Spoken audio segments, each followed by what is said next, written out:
Nih ya buat cowok-cowok yang dulu pernah gue permainkan atau menjadi salah satu gebetan gue hanya ingin meminta maaf yang sebesar-besarnya karena dulu pernah jadi salah satu cadangan gue yang gak gue apa-apain dan gak gue seriusin. Jadi ceritanya dulu tuh gue punya banyak sekali pilihan, tapi gue gak tahu apa yang harus gue pilih dan mana yang harus gue pilih. Sementara setelah gue bisa memilih mana yang harus gue pilih dan apa yang gue butuhkan gitu ya, gantian pilihannya yang gak ada. Jadi mungkin itu karma kali ya. Sejujurnya lebih sulit memilih presiden gak sih daripada milih pasangan ya. Berhubung kemarin lagi rame banget nih capres-cawapres dan gue udah nonton YouTube-nya, jadi gue udah tahu seperti apa ya visi misi mereka gitu. Nah, cari pasangan juga harus tahu visi misinya tuh seperti apa. Oke, kembali lagi ke buku. Hari ini di segmen Bicara Cinta gue mau bahas bukunya Aziz Ansari yang judulnya Modern Romance. Selamat datang di kanal gue Ida Umamah. Dan yang belum tahu, gue sering nulis cerpen-cerpen yang bertema cinta gitu ya, relationship. Dan biasanya gue posting di salah satu platform digital. Ya bisa Wattpad, bisa Gramedia Writing Project, atau sekarang sih gue juga menambahkan tulisan gue ke website pribadi gue. Kenapa sih buat sebagian orang kayaknya susah banget milih pasangan, ya kan? Atau emang cuman gue doang ya? Gue nggak tahu sih. Tapi yang pasti beberapa teman gue juga curhat nih kalau misalnya, gimana sih deh milih pasangan atau oke, let's say pacar dulu kali ya. Kalau pasangan hidup tuh kayaknya aduh serius banget. Orang tuh biasanya cenderung takut sama komitmen atau takut sama hal-hal yang sifatnya serius. Karena misalnya gini, gue tuh udah bertahun-tahun pakai dating apps, apapun deh udah pernah gue cobain. Dan gue merasa kalau misalnya cowok itu ternyata lebih lebih gampang nge-swipe right cewek-cewek yang status kebutuhannya tuh casual relationship. Iya nggak? Coba diingat-ingat lagi ya buat yang nonton video ini dan pernah pakai dating apps, apalagi kalau lo cewek. Dan kenapa sih susah banget rasanya milih pacar atau milih pasangan gitu ya, apalagi gue Gemini. Jadi banyak yang tahu kalau Gemini itu salah satu zodiak yang paling dibenci oleh netizen. Sayangnya society tuh biasanya ngejudge kita. Misalnya, lo ngapain sih milih-milih pasangan, kayak aduh udah deh nggak usah yang kriteria sempurna-sempurna banget karena nggak ada yang sempurna di dunia ini. Tapi namanya juga pengen dapet yang terbaik ya, akhirnya kita mencari dan terus mencari sampai kita nggak tahu sebenarnya apa yang kita cari gitu. Balik lagi soal memilih pasangan hidup atau pacar gitu. Nah, di buku ini tuh lebih ke pengalaman-pengalaman yang dialami oleh couples di negara-negara lain yang diriset oleh penulisnya yaitu Aziz Ansari. Lumayan banyak sih kesamaannya dengan orang-orang yang memakai dating apps atau online dating di Indonesia. Kalau kata seorang peneliti ya, jadi pernikahan itu tuh nggak bisa bermodalkan cinta doang tanpa ada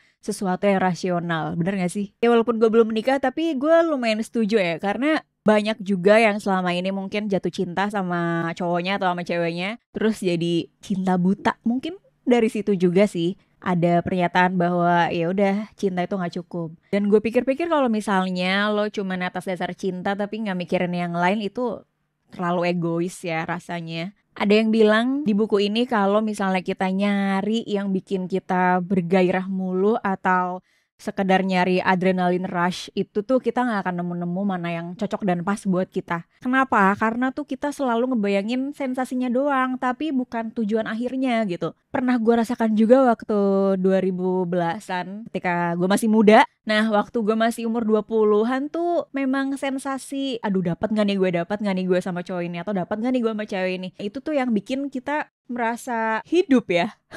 Entah kenapa, kayaknya menyenangkan gitu. Merasakan si adrenalin rush ini meningkat gitu. Terus ada juga nih di buku ini yang bilang kalau kita tuh cenderung ya, manusia tuh pengennya tuh semuanya. Misalnya gini, duh gue mau cowok yang ganteng, gue mau cowok yang looknya oke, terus gue mau cowok yang ya gak kaya-kaya banget tapi penyabar, rajin menabung gitu ya, suka menolong, pengertian. Aduh, kalau kata peneliti di buku ini, kita tuh gak bisa dapet semuanya cuy. Jadi kita tuh harus milih prioritas mana yang mau kita nomor satukan untuk memilih pasangan. Nah, gue pribadi juga merasakan kayak gitu sih. Misalnya pas gue lagi ngedate sama cowok satu gitu ya di minggu pertama, terus nanti di minggu kedua sama cowok yang lain lagi, minggu ketiga sama cowok yang lain, setahun, 2 tahun gitu sampai gue bosen banget dan gue gak tahu gue nyari apa. Nah disitulah gue akhirnya merasa bahwa sepertinya gue harus menggali ke diri gue sendiri ya. Apa yang gue mau, apa yang gue butuhkan. Cowok seperti apa yang sebenarnya gue cari gitu. Karena tidak mungkin mendapatkan semuanya. Itu namanya serakah. Jadi pertanyaannya, kita milih yang terbaik apa milih yang apa adanya, ya kan? Sebenarnya pertanyaan yang cukup dilematis, tapi mungkin gini deh. Kalau misalnya lo nyari yang terbaik, itu kan kesannya kok lo nggak pernah puas ya. Tapi kalau misalnya kita milih yang apa adanya, kesannya kok lo kayaknya nggak berusaha semaksimal mungkin sih untuk mendapatkan yang terbaik buat hidup lo gitu. Karena kan pasangan itu kan diharapkan hanya satu ya seumur hidup ya, kecuali dia terkena musibah dan segala macam yang tidak kita inginkan juga gitu. Menurut buku Modern Romance, penulisnya bilang, jadi soal yang terbaik ini tuh biasanya melemahkan mentalitas karena kita jadi ada paradox of choice. Makanya kalau di buku ini bilang bahwa mencukupkan diri itu penting. Tapi kan susah ya, buat gue juga susah sih. Misalnya kapan waktunya kita tahu kalau oh ini cukup buat gue. Oh ini kayaknya oh ya udah nggak apa-apa gitu. Jadi kalau misalnya teman-teman yang masih pakai online dating atau dating apps gitu ya, menurut gue lo tuh mesti harus tahu dulu apa yang lo butuhkan, apa yang lo inginkan gitu. Kalau misalnya memang lo maunya yang casual aja, ya udah cari yang sama-sama casual. Atau yang mau relationship ya silakan. Tapi nggak ada salahnya kalau misalnya cross the line, misalnya oh ya udah karena gue mau nyari relationship jadi yang cowok-cowok yang something casual nggak gue swipe misalnya. Lo bisa aja nge-swipe right terus ternyata pas lagi ngobrol dia jadi tertarik sama lo. Nah itu tuh ada kemungkinan itu juga sih. Yang penting jangan set ekspektasi terlalu tinggi bahwa oh oke, dia mau ngobrol sama gue, dia mau ketemu gue, berarti dia ini ada kesempatan jadi pasangan hidup. Nah itu jangan terlalu jauh gitu. Ketika kita lagi ngedate sama satu orang, jangan ngasih ekspektasi atau harapan terlalu tinggi. Udah mikirin ada tema pakai apa, terus mikirin wedding dreamnya kayak gimana, itu dihilangin aja. Yang terakhir nih ya, kalau menurut gue, ketika kita memilih mana yang cocok jadi pacar kita atau pasangan kita, itu tuh bukan soal punya gue lebih ganteng atau cowok gue lebih oke atau apa-apa gitu ya, komparasi dengan orang lain. Dan terakhir, pertemuan sama perpisahan itu kan kita nggak bisa prediksi ya. Tapi kita ketemu jodoh kita. Yang penting kita udah ngusahain yang terbaik dan jangan terlalu berharap sama orang lain. Tapi ini sebenarnya berlaku ke semua relasi ya, nggak cuma relasi romantis.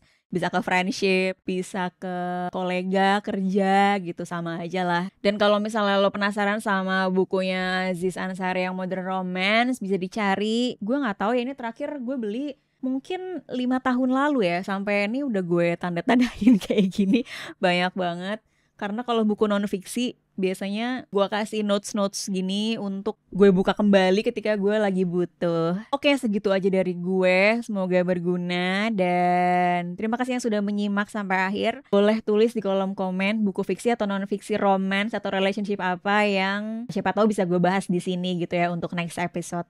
Like dan subscribe video ini. Kalau misalnya lo gak suka, di dislike juga gak apa-apa. Dan yang terakhir, follow Instagram gue di IDHAUMAMAH atau Ida Umama. Sampai jumpa di episode berikutnya.